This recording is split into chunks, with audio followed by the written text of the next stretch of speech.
But we are in the Gospel of Mark. We've been on and off of this for the last couple years. If you have Bibles, we're going to start Mark chapter 12, verse 35 today. And we're going to talk about, I'm calling it when a widow gives her 2 cents.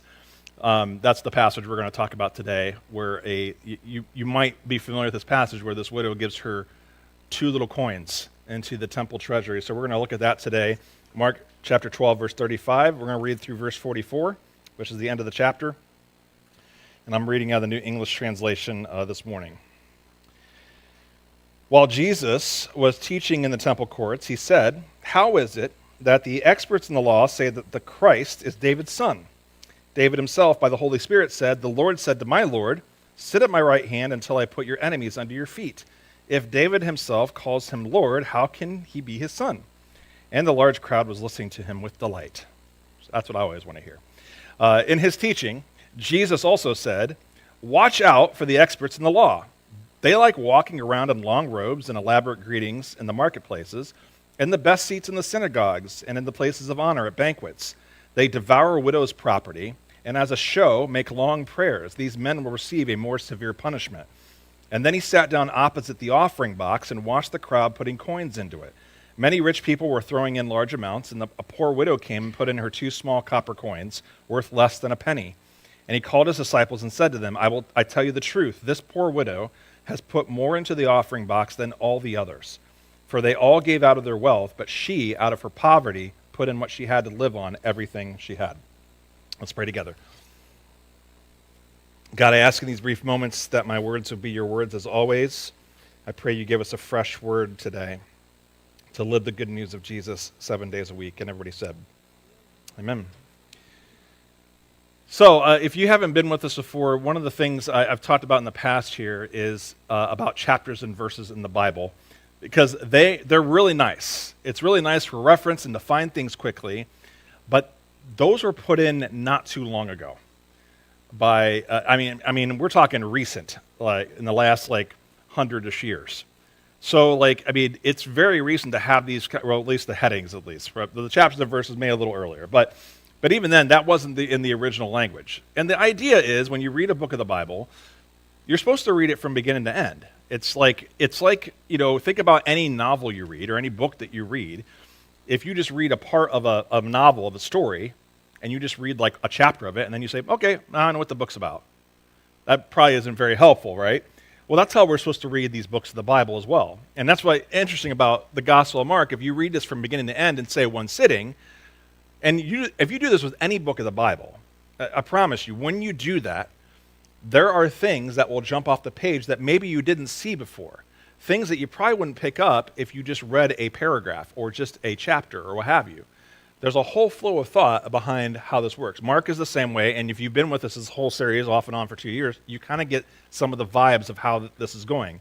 And I say that because there's a lot of passages that seem like, how do these things connect together and why are they putting them in this order? That's why this thing matters, because Mark has an order of how he's doing things. Again, I say Mark's like a movie, right? He's a great director, and he's kind of putting his story together. And so we got this weird passage about David's son and the Lord thing, and then you've got, okay, now he's talking against whoever these scribes are, or the experts in the law, as this translation says, and then he talks about this widow who's giving money to the treasury. How do these all fit together like this? Before that, let me tell you a story. Before I came here in 2018, it says in my script 2008, not that long. This church wasn't even in existence then. In 2018, I spent probably on and off the 20-plus years as a vocational youth pastor. So there was a time where I wasn't vocationally getting money for being a youth pastor, but I basically been in youth ministry over 20-plus years.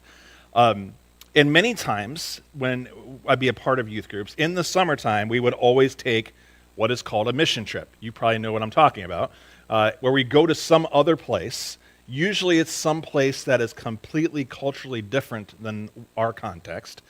And we serve doing whatever. It could be building something, for people that can't do it or whatever. I mean, painting houses, you name it. There's all sorts of different work that you can do. Sometimes it's running vacation Bible schools for underserved communities, whatever that is. There's all these different types of mission trips, some countercultural experience. And I'll be honest. I mean, obviously, these trips, there's definitely many stories where these trips are significant in young people's lives, that they make changes. And that's a really good thing. You never discredit those things.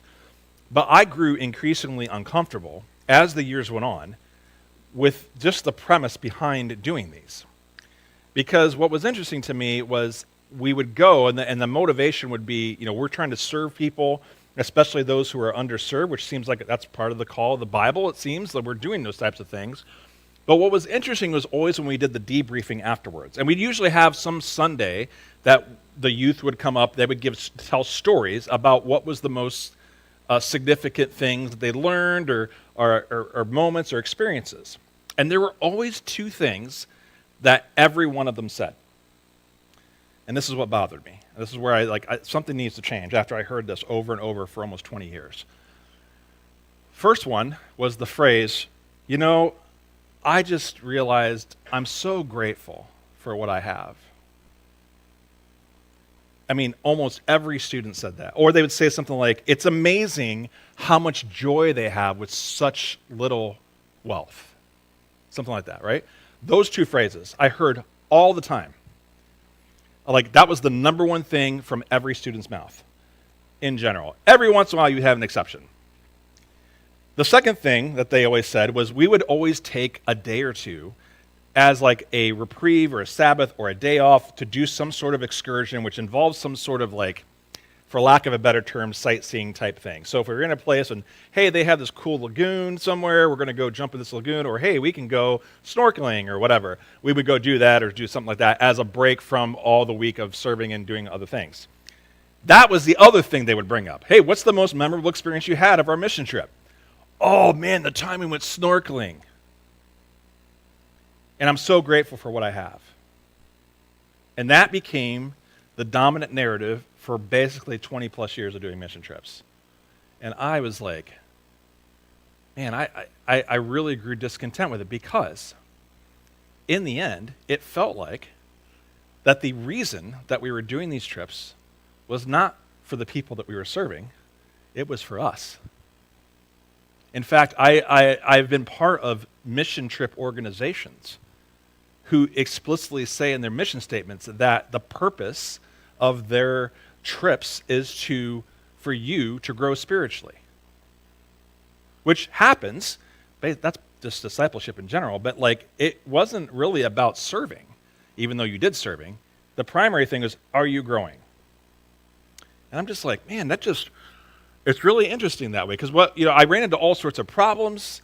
We went to a place, and I remember, Americans have a lot of money, this, and some of the places we go don't even have close to as money as we have. And we'll go down there, and hey, we're going to build a whole building for them, like a church building or a house or whatever, and then we find out that, I found out later, that we took jobs away from 5 or 6 tradesmen that could have done that in the local economy.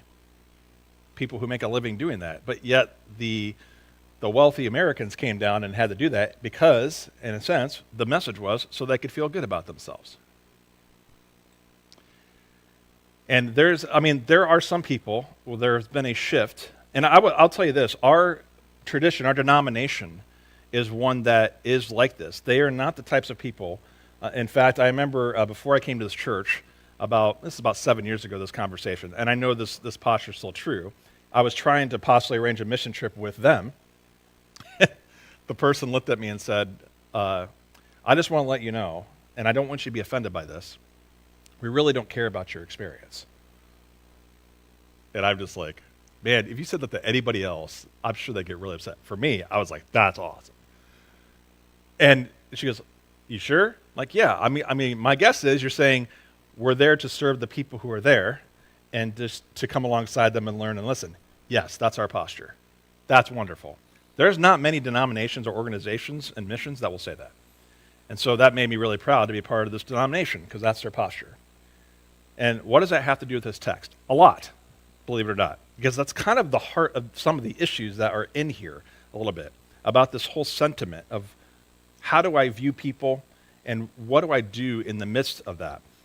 And so I hope you can pay attention to this because this is going to be really, really fascinating. Jesus asked a question that seems really strange about this passage about David's son talking to his Lord, right?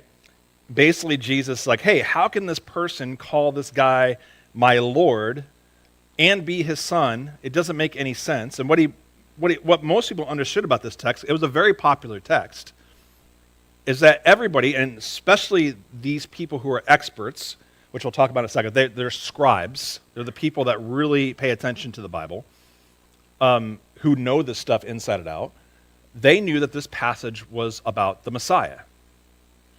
That's what they ascribe it to, this whole passage talking about what the Messiah is going to be like, except there's a problem. And this is why Jesus is asking the question.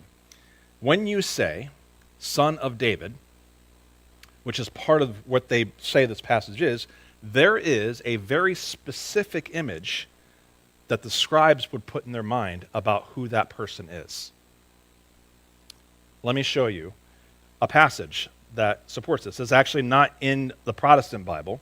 It's what would be put in, they call it the Apocrypha, the intertestamental books. But it's very good to read this because it actually informs a lot of what the people thought in the time of Jesus. And you need to kind of know this. This is from the Psalms of Solomon. This is just a small part of the text to tell you the sentiment of what they think about with Son of David and what this Messiah is like. See, O Lord, and raise up for them their king, the Son of David, at the time known only to you, O God, that he may reign over Israel, your servant. Gird him with strength to shatter unrighteous rulers, to purge Jerusalem of the nations that trample her down in destruction, to expel in wisdom and righteousness sinners from the inheritance, to smash the sinner's pride like a potter's vessel, breaking in pieces with a rod of iron all their substance, to destroy the lawless nations by the word of his mouth. Do you get the vibe of what this guy is supposed to be like? And we've talked about this in the entire Gospel of Mark. We'll repeat it again. I mean, the Messiah is definitely very militaristic, which the military conquers by violence and force. That's definitely very forceful of a passage. And they would say the Messiah, well, the word they use is triumphalism. All that means is we think we're the best, and we know better, and we're better than you. That's a triumphal mindset. So imagine an attitude where you think you know the best way, and the way that you make sure people know you the best way, you just conquer them. That is the Son of David. That is exactly what they think when they hear Son of David. And so Jesus is asking a lot of questions about this. This is who you think the Son of David is. And if you've been with us in the series long enough, you already know in Mark, and this especially, this whole entire section, he's going toward the cross, which is completely the opposite of the Son of David in their mind. And he's calling them out on it. Of course, there's a lot of people that think this. It's not just these guys. It's a lot of people, as we've seen. And we already know that the Messiah in Mark is going to go this way. He is not about violence and force, about conquering militarily, and he's not about being superior as far as like bragging about it, about letting people know that we're the best or not. In fact, they had an empire that was doing that. That's what the Roman Empire did. I mean, I know it's hard to imagine today, is there any type of nation that thinks they're the best of the best and tries to instill their values on the rest of the world? Some of you are smiling, which is good, which means you get it. There's a country that does that for sure. You're living in it. All right? There's other countries that do the same and do it in all sorts of ways. So it's definitely a challenge. So he's warning these people in the next part of the text about the experts in the law. I told you they're the scribes. And they're people who actually worked for the temple that were supposed to basically know the Bible more intimately than other people. And here's the thing. As opposed to the Sadducees, which we didn't talk about, the Sadducees were very wealthy group of people. And there's all sorts of groups of people that obviously Jesus is critiquing, but the Sadducees are the wealthy, but the scribes are not. Even though they work for the temple, they're people who are paid by the gifts and donations of the people to do their job. Kind of like me. That's pretty much, it's kind of the similar type role in some ways. It's a little bit different, but the sentiment's the same. But they weren't very wealthy. But there was a problem that would happen. Because see, what's supposed to happen when you give to the temple is that money is supposed to be used to serve and to teach the people. And especially to serve in those who are the most vulnerable. We've already talked about this for the last several weeks. Like, God is very serious about taking care of those who are forgotten. And part of the temple treasury is supposed to do that. And the scribes are the people that navigate that. Except they weren't doing that. In fact, what they would do is they would take advantage of those who were poor, who were giving, so they could pad their own pockets because they weren't very wealthy. And they would find ways to manipulate and exploit those people who were poor to pad their pockets and also to give them power and authority. I know that doesn't happen today at all because we're talking Bible times, but this is what was happening. I mean, imagine this. This might be a little more far-fetched, but let me just try it. Imagine a group of people, or anybody, who tried to look spiritual in public, who tried to use her position to gain a better social status or more popularity, definitely trying to pursue it, and who used the gifts of those who are poor to continually exploit and manipulate them to their own benefit. I mean, we're talking a long time ago this happened, but just imagine with me. This is who Jesus is critiquing. People like me. People like you, I would say in some ways. But just imagine a situation like that. I mean, the really easy place to go to, and this is where we want to detach ourselves a lot because it's really easy, is to talk about televangelists, right? Because they do this, right? I mean, we know that some of these people who are on all sorts of different, and now that's on social media, they got that access too. They get, unconscionable amounts of money from people. And there's a lot of those people who don't have much money that freely give that money to them. And then in turn, they talk about the private jets that they've bought, that they need to do their world ministry around. It's easy to pick on people like that because it seems like the obvious choice. Some people call that the prosperity gospel, if you've heard that term before. It's the idea that, hey, God has also blessed us not just spiritually with every blessing, but materially. That's what's to happen. If you are walking with God, if you're actually being a great Christian, then God's going to bless you materially as well. Well, we know that's not true. There's a lot of great people who are doing some amazing things, who I'd call saints, who are not very wealthy materially. And it seems like just can't find a break. So all analogies break down.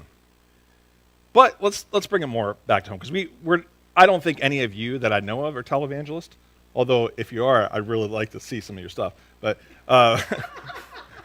it'd just be entertainment value. Anyway, I thought about doing that just to be fun, just see what happens. But anyway, have there ever been moments where you try to look more devoted to God than you really are in public? You try to put on an image, if you will, of having it all together with people around you than what's really happening in your life. I mean, I want to say for the most part, most people have probably felt that way. I definitely have. And unfortunately, in my role now, it becomes more easier to do that, right? That's what we're talking about. And again, here's another question that tags along with this. Have we ever participated in systems that take advantage of those who are poor only to benefit those who are wealthy? That's fun. Because that's what they're doing. And they're doing it in God's name, which is the very definition of taking the Lord's name in vain. It's not putting a curse word on the end of it. It is actually doing something in the name of God that is totally against what he desires. That's taking the Lord's name in vain. That's what it really means in the Ten Commandments. That's what they're doing. I'm going to read you a text just to give you an idea, because this is one of a plethora of texts that give warning about those who participate in such practices. Listen to this from the prophet Isaiah chapter 10. Beware those who enact unjust policies, those who are always instituting unfair regulations to keep the poor from getting fair treatment and to deprive the oppressed among my people of justice, so they can steal what widows own and loot what belongs to orphans. What will you do on judgment day when destruction arrives from a distant place? To whom will you run for help? Where will you leave your wealth? You will have no place to go except to kneel with the prisoners or to fall among those who have been killed. Despite all this, his anger does not subside and his hand is ready to strike again. Does that sound like a very warm, fuzzy type of passage? No. And by the way, there's a lot of that in the prophets. And if you haven't heard the message long enough, you've been here a while, God really takes this seriously. For some odd reason, he cares about people. And he cares about systems, not just individual actions. He cares about systems that are set up to manipulate and exploit other people, especially those who are the most vulnerable. He gets really ticked off about it. So what we have is a group of people who are taking those who are giving money to the temple, which is supposed to be used for service and building up people, where their leaders are taking the money for themselves and actually manipulating those who are poor, making them feel inferior, silencing their voices, enacting practices that take advantage of them. That does not happen today because it only happened in ancient times, right? So if you're making those connections, then you start thinking, okay, what would God have to say to those systems?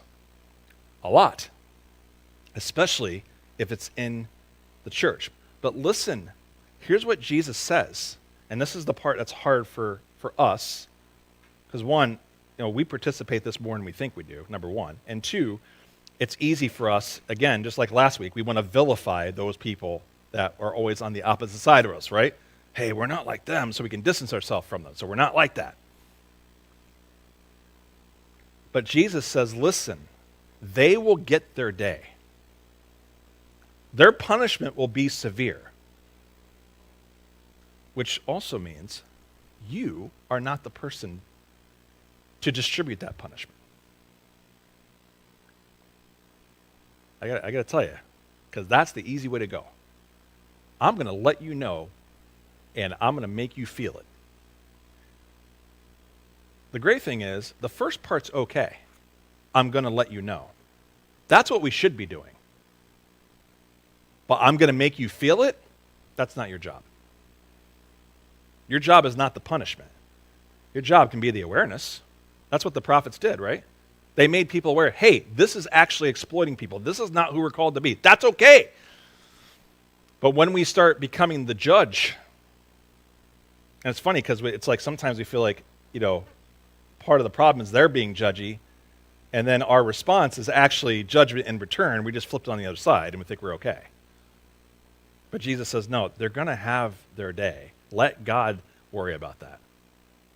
At the same time, it doesn't mean you can't. He's speaking up. Jesus is speaking up. We already know this because we're reading this, right? I mean, all these groups of people, he's critiquing. He's like, this is what's happening. He's making them aware, and they will have their day. So that means, hey, it's probably still going to be happening even after this moment. And then we have the widow scene. So then a widow shows up. We have these people with these offering boxes. Now, what's interesting about the offering boxes is they're shaped like a shofar. They're trumpets. We talked about the shofar before, kind of the ram's horn that they blow. I think we did that one Sunday with the festivals or whatever. Well, they had like chests that were shaped like trumpets, and these were where you would put offering for that. And there was really two different kinds of things that you could do with this.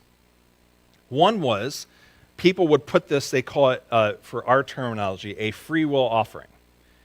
And the free will offering for them, when you put it in this chest, would be all things that are given toward the building of the temple itself. So it's almost like, like a building fund, if you will, right? That's one portion of that. The other portion of that is basically for burnt offerings, and all of that the priest would benefit from. They would get compensation. That's how they would basically make their living. Kind of like basically my job in the same way. I mean, you guys give here, and I get some of those resources to be employed here. It's kind of very similar. There's obviously some lost in translation stuff, but that's essentially what happens. So of these boxes around, those are the two purposes that these boxes serve. And this is what Jesus is watching people do. So people are coming up to these boxes and they're giving their money. And what's interesting is that, when you're putting in coins, they make noise, right? Especially the coins back then, they make a lot more noise. And so the people who are wealthy are bringing in gobs and gobs of coins, and they're just clanging them in there, and they're wearing their nice clothes, and they're just letting everybody know, look at all the stuff that I'm giving. And then you see the widow give these, two of the smallest coins you can give, like plink, plink, her 2 cents, which is really fun for a sermon title, the widow giving her 2 cents, but that's what she's doing. And Jesus obviously calls this out. And the teaching I've always heard about this text, which is really fascinating, is that they use this text to say, sacrificial giving. Look what this widow's doing. Right? And that's the teaching. Which, look, there's a layer there. Totally fine. Yeah, it is very sacrificial. Jesus says she's giving everything she has, which, if you read the passage before, which is about the greatest commandment, the first part of the greatest commandment is love the Lord your God with all of your heart, your soul. Mark adds another thing because it's more Greek. Heart, soul, mind, and strength. We say it every week with all your heart, with all your soul, with all your might, which means resources. But basically, that means your whole self, like everything. So ironically, this widow is giving everything, which means she is actually fulfilling the greatest commandment. Everybody else says they're giving out of their wealth, which is like a very small portion of what they have. They're not giving everything. They're giving very little. So people say, hey, it's about sacrificial giving in this widow. But there's a thread that people don't think about with this. And in the context of Mark, it's a lot easier to see when you read the book as a flow. Do you realize that even her giving everything, she is giving to a system that is designed to continually exploit her? And she's still doing it. And it's happening right in front of Jesus. And it's still happening. So there's an element where this widow, even though the system is exploiting her, she's still giving everything because she serves a different master. And yet, it's also a call against this system, which he's already judged. This is all that's why all the language in Mark of this part is all like finality. It's like, it's too late, it's done. Your purpose, which was supposed to be this, you're not doing it. The judgment is coming, your day will come, as he says to these scribes. There's this system that's exploiting her, and they're seeing this happen all in front of me. It's supposed to be a wake-up call. Hey, do you see what's going on here? Everyone knows what's happening. The scribes obviously don't want it to stop because they're not very happy with Jesus when he's calling this stuff out. So let's go back to the beginning. Back to the mission trip. Most of us, if you live in this country, live in a posture of wealth. I mean, if you're in this country living, even if you are at the poverty line,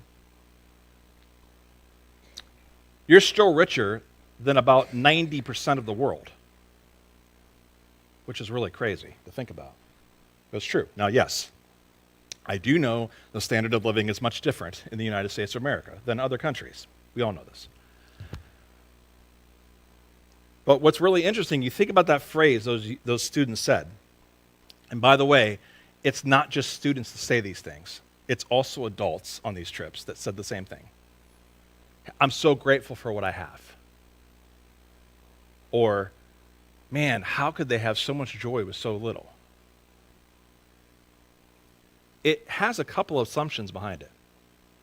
One assumption is, hey, if I have more material wealth, I'm actually doing better spiritually. Which, by the way, they believed that in ancient times.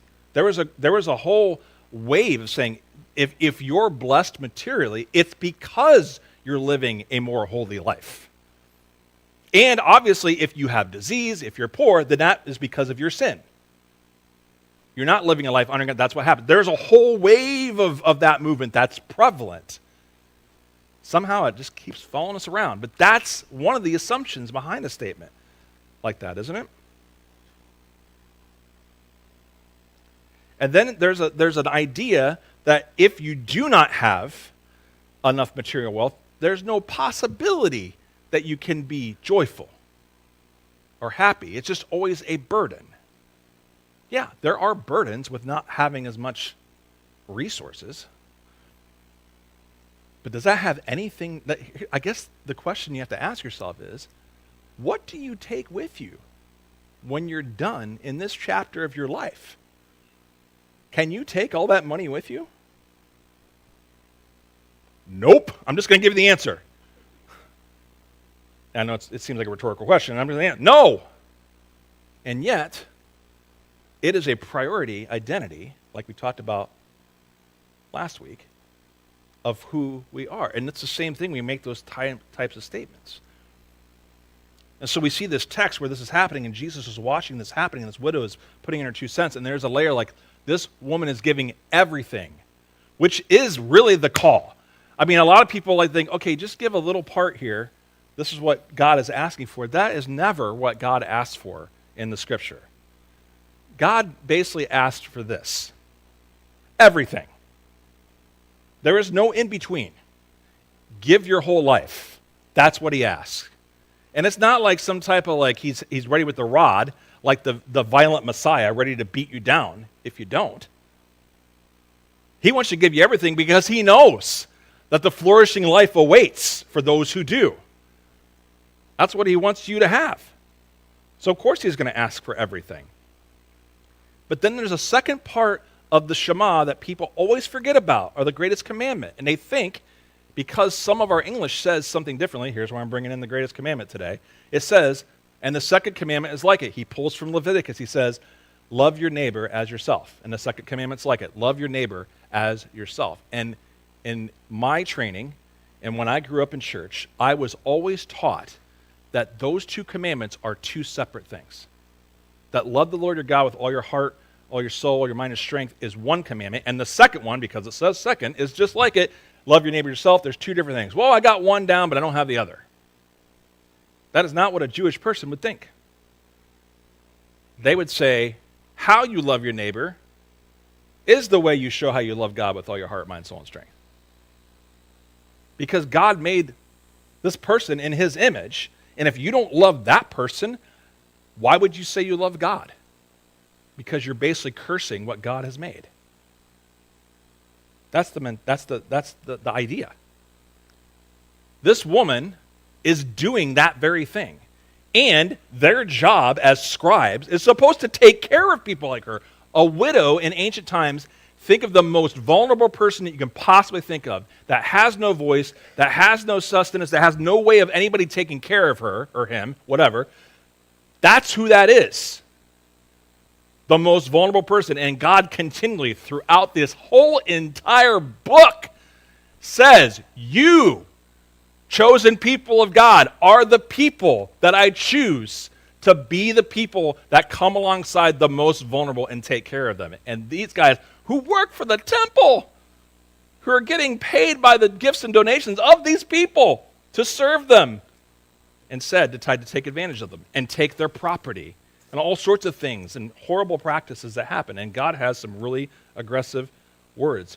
Do you think that God cares about systems that manipulate and exploit the most vulnerable? Because see, if you grew up the way I did, you don't even think that's possible. Because God doesn't care about systems. He only cares about individuals. And that is a very American thing to say, by the way. That is an American idea. We are the most individualistic country in the world. Everything that we think about, how we read the Bible, is all about me. Right? I mean, even, we had a series on this a few years back. I called it United with a Y-O-U. And I talked about the interesting text where we think it applies to me. But most of the U's in the New Testament are y'all. They're plural. Like, for example, your body is a temple of the Holy Spirit is not singular, is plural. That has a whole different meaning, doesn't it? When you say you all are a body, which makes a lot more sense in the Bible. But we read this individually, and then we think we apply that to systems bigger than ourselves, where systems can't exist, or, well, it's not really about me, so therefore we can kind of keep this at a distance. For some odd reason, God seems to care about it, about these systems that exploit and manipulate other people. I mean, it's interesting, you think about it. There's a lot of people in this world that really get passionate about that stuff, right? Even people that aren't connected to the church. I think that's part of the image of God. We care about justice, right?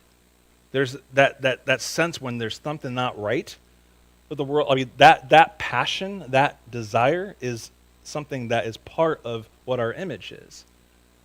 And imagine if a group takes that and says, instead of trying to come alongside those and treat everybody with dignity and worth, which you talked about the last couple of weeks, we're going to exploit and manipulate them instead.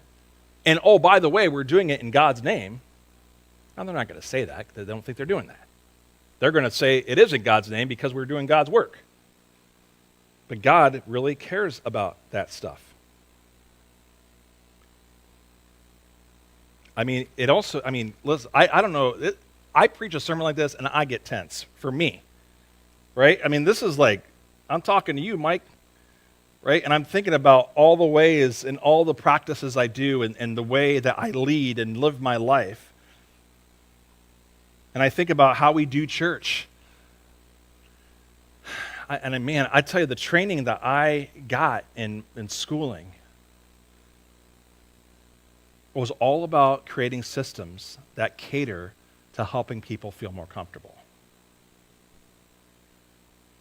I'm sorry to tell you that's what my training was, but and they're not going to say that. But when a majority of the training is about, even now, hey, here's how you can get 300 people to visit your church in the next year. Or here's a way that you can make your worship services a better experience.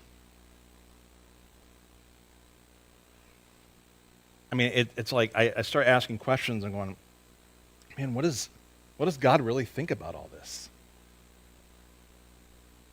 And then I think about systems, and this is what happened with these mission trips.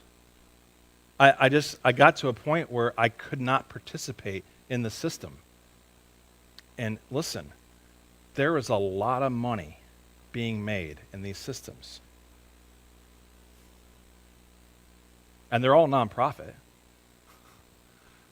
But it was interesting to me that in the end, it felt like everything was just about serving me. And doesn't mean that you're not going to grow. It doesn't mean you're not going to have great experiences. That's not, that's going to happen. It doesn't mean it's not life-changing. Of course they are. A countercultural experience is always life-changing in all sorts of ways. But the foundation of why we were doing it in the first place was a problem. That's why my last church, we basically changed our entire mission philosophy for the church. It wasn't just for a youth group. It was for the entire church, which was not something I didn't think was going to happen. I just thought, I just can't do this way. And the person I partnered with couldn't either. And we even changed the language. We stopped calling them mission trips.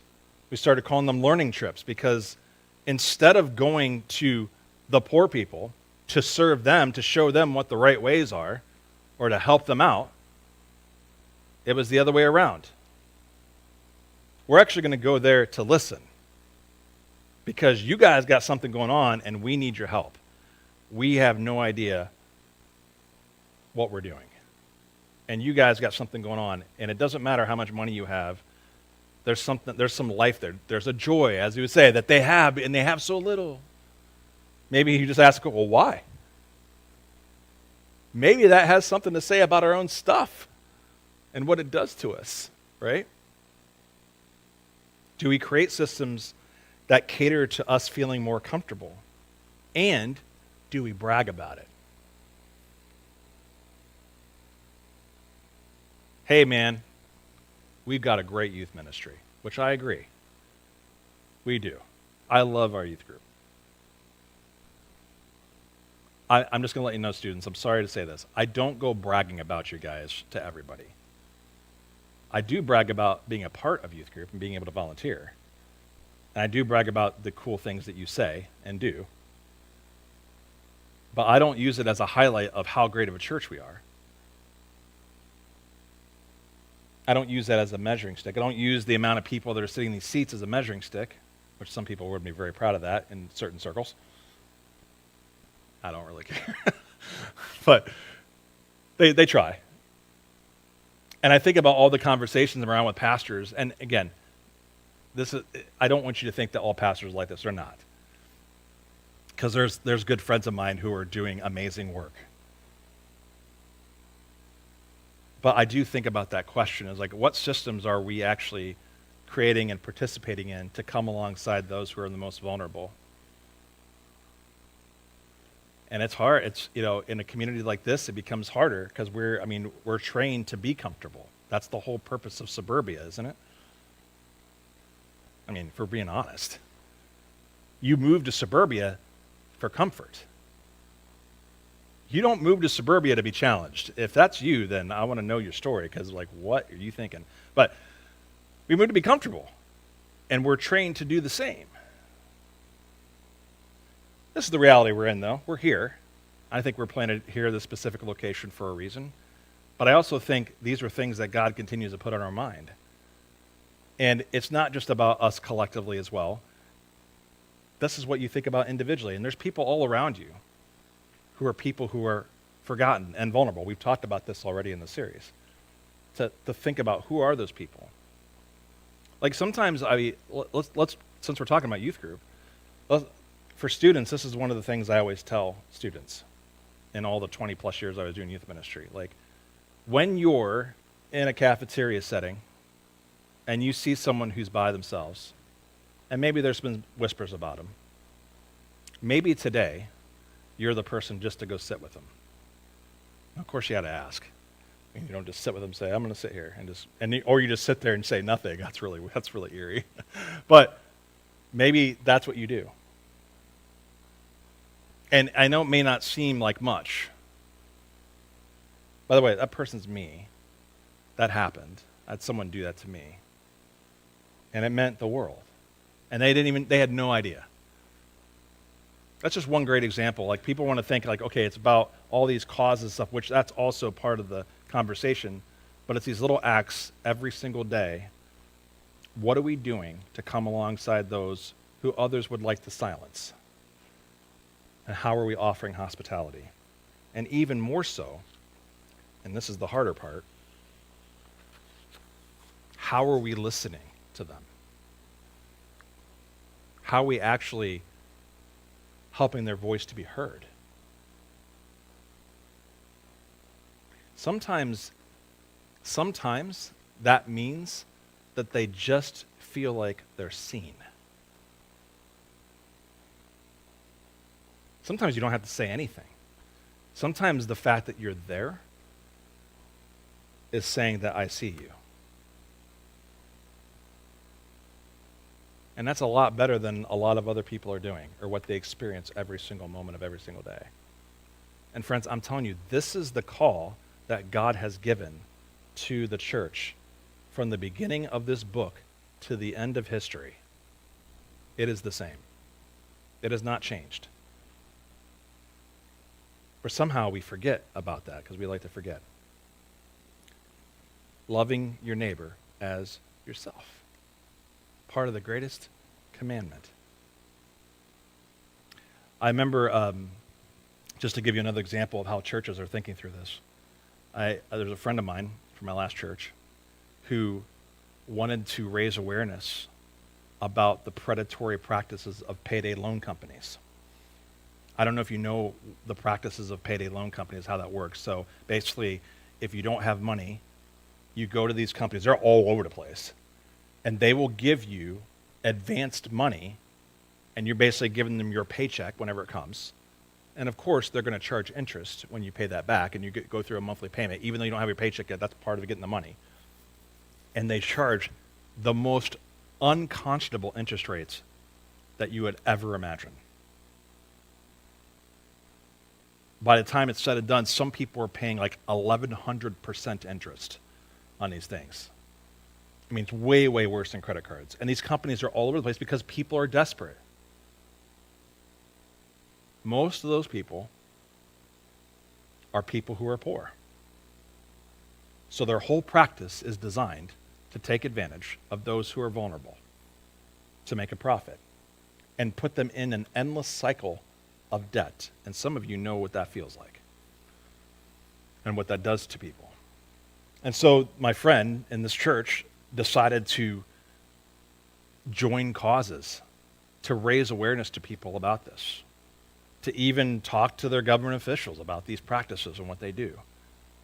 And did people listen? And I don't know. But for them, it was part of the way to say that we care. That's just one example. There's many different examples that happen. One of the ways we did this at my last church was we partnered with an organization that participated in microfinance loans, which is basically giving small loans to people who are way, way in the poverty line, who are starting businesses to try to get their family out of poverty. And what's interesting is that you get to research all these, who are the lenders, what are they doing, what's their practices, all the stuff they have for you, and they're paying back these microloans. I mean, sometimes you're given $40, and that can provide them to start a business for a month in some countries. And they pay these back. And then eventually, they pay it back, and now you have $40 again that you can give to someone else or some other business. It's beautiful. And so this was one of the ways we did this, and it allowed us to actually have relationships with the people that we were supporting. We got to be able to write to these people and hear their stories and those kinds of things. And I don't know, it's just like when you're all said and done, because it also was like, it wasn't just say, hey, we're just going to give you money for the sake of because we're rich people. That's not what it is. No, we're coming alongside you to support you as you're already doing things to try to help your family or help your community, your village, or whatever. All this type of stuff is all good things. God cares way more than just about individuals. He cares about those systems that exploit and manipulate others, especially the most vulnerable. In the greatest commandment right before this, God says, look, you cannot separate loving God and loving others. They're the same. That also means, we use our resources to be a blessing to other people, to come alongside those who are forgotten, to learn from them. Listen, I'm going to be honest with you. It kills me to think about our particular situation in this church. Because over 40% of our budget, you know where that goes toward? This building. Which is interesting. As elaborate and luxurious as it is. It's actually luxurious compared to other buildings if I went to the whole world. But compared to other church buildings around here, it's not that great. So just let you know. And I've had other people from other church buildings tell me the same thing. So it's like, your building's okay. Okay, that's good. It functions, right? It works. But we're locked up in that, right? Where we could use those resources for other things, right? So we do the best we can with what we got to try to figure out how, all I'm thinking about all the time, how can we give more? That's all I'm thinking about with our budget. How can we give more? And I think about this moment of 40% in this building. Of course, now if I really said, hey, you talk about me personally, then I feel worse. Now, I know you guys, no, you're worth it. Okay, yeah, that's not what I'm looking for. I'm just telling you the tension I feel of like, okay, what do we do with these resources to come alongside those who are the most vulnerable? What are those things? And we are in those conversations. And part of our way we do relationships is not about just handing out things or just randomly handing out money to people. It's developing long-term relationships. It's listening. It's coming alongside others and joining in what they're already doing. That's part of these conversations and how they work. I don't know what that looks like for you. I don't know who you're thinking about this week. I don't know what kinds of things are coming to your mind or what questions come. But I'm telling you, God cares desperately about these things and gives so many stern warnings to those who speak for God or try to live in the name of God about how we're supposed to live. I mean, imagine if there's a group of people who comes alongside those who don't feel like they're heard or seen. And they don't come with an agenda. They come because they truly care. I would say that that is the gospel, that is good news, according to what that saying says in the back of those doors you walk out. That's what gospel is. The gospel is supposed to be good news. It's the proclamation of freedom in all sorts of ways. And God is looking for a group of people who's going to embody what that looks like. That's why he's critiquing these guys. You guys, more than anybody, pointing at me, should know better. And look what you're doing. As much as I'm on social media, and I fretted when I was off of it for 2 weeks because they disabled my account, I don't go out for like 5,000 likes for the sake of it. I just don't, that's not why I'm going to try to do those things. Some people do in my position. But what kind of church are we going to be? Who is it that you need to learn from? That usually most people don't say you can. Let's pray. God, I just ask, whatever you're bringing up inside of us, I'm sure some things are convicting, some things are encouraging, some things are thought-provoking. I pray, God, that we would be the types of people who embody the good news, especially to those whose voice has been forgotten or squelched or stolen. God, I pray that we would be the types of people to offer generous hospitality.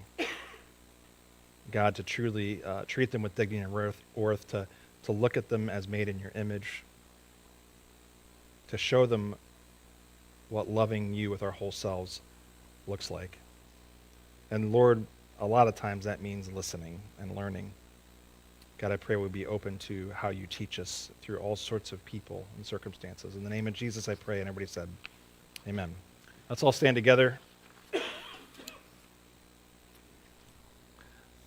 Just a reminder, if you need prayer, Donna and I'm peeking, Mary Ellen are over here by our prayer-filled logo to pray with you. It's just because I couldn't see. I had to go like this.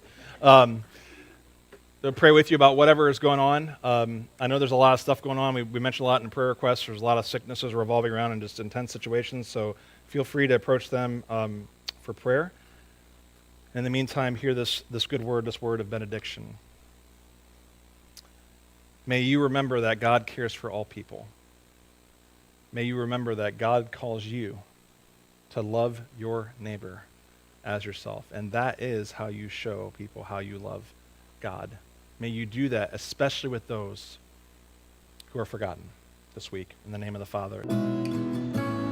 Hey, thanks for watching the podcast. If you want to connect with us, click one of the links in the description there to get to our page, where there's all sorts of ways that you can find out more information about our church community, what we're doing, and how you can get involved with that.